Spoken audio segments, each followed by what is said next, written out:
What is a stock market index? Have you ever heard in the news that the stock market has reached an all-time high?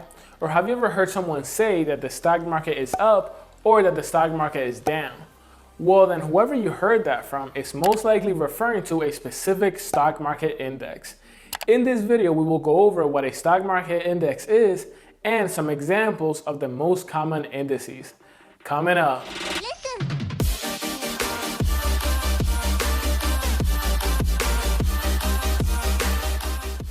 Hey, this is Carlos with Influential Finance, and on this channel, I make weekly videos to help you improve your personal finances. So if you're new here, consider subscribing. Today, we are talking about stock market indices. As you will learn, these are key to measuring how the stock market has done over time. We will also go over how you can use a stock market index to make money in the stock market by investing in what's called index funds.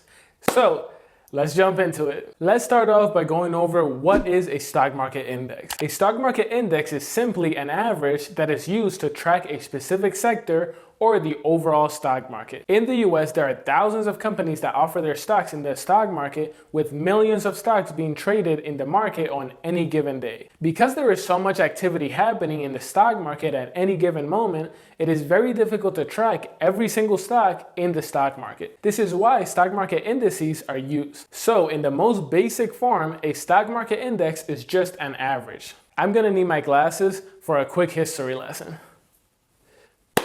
Let's briefly go back in time. In 1896, two men by the name of Charles Dow and Edward Jones took the 12 most popular stocks from the stock market and averaged them. By taking the average of these 12 stocks, people were able to track the changes in the average of these stocks. This gave the public an understanding of what the overall stock market was doing. If the average of these stocks went up, then the people could see that the stock market overall was up as well. And likewise, if the average of these stocks went down, then the people concluded that the overall market was down as well. This is how the Dow Jones Industrial Average was born. This was the first stock market index and one of the most popular in present times.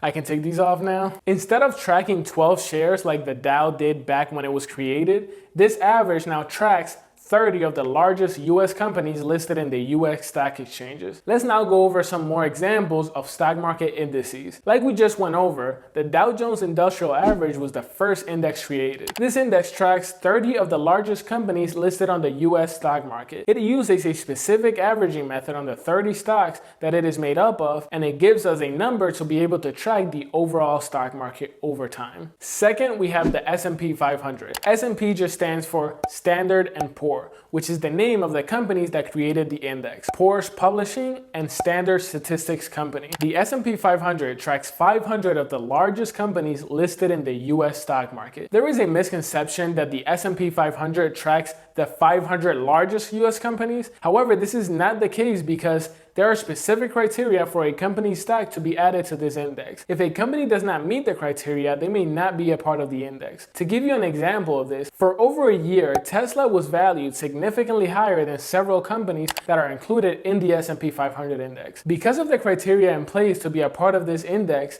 many companies may have a high valuation, higher than other companies in the index, but may not yet be a part of the S&P 500 index because they have not yet met the criteria. Although the Dow Jones Industrial Average is the oldest index, the S&P 500 has been used more widely because it uses 500 stocks as opposed to the 30 stocks in the Dow. The S&P 500 provides a better overall outlook since it includes a wider representation of the overall stock market. The next index we will look at is the NASDAQ Composite Index. This can be confusing at first because NASDAQ is the name of an index, but also the name of a stock exchange. One thing to note about the NASDAQ is that it is heavily made up of technology companies. As of December 2020, the NASDAQ was made up of almost 50% tech companies. For this reason, it is not as representative of the overall stock market when compared to other indices like the Dow or the S&P. So here's a quick recap. The Dow Jones Industrial Average averages 30 stocks, the S&P 500 averages 500 stocks, and the NASDAQ is made up of 3,300 stocks. The three most common stock market indices that we have just discussed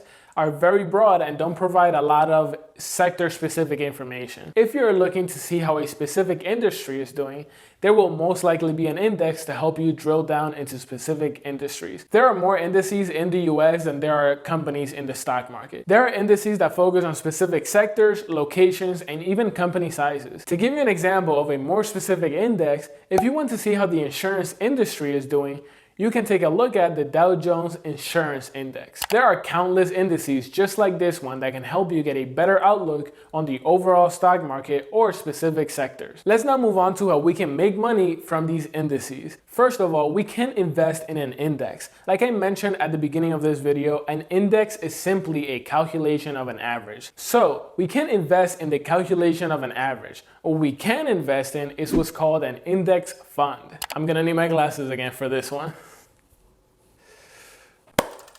Index funds were invented by Jack Bogle in 1975. At the time, Jack Bogle was the founder and CEO of Vanguard, which many of you may recognize today. Jack Bogle noticed that many mutual fund managers failed at beating the market and still charged their clients incredibly high fees. So he saw index funds as a way to solve this issue. In 1975, Jack Bogle created the Vanguard 500 Index Fund, which tracks the S&P 500 index.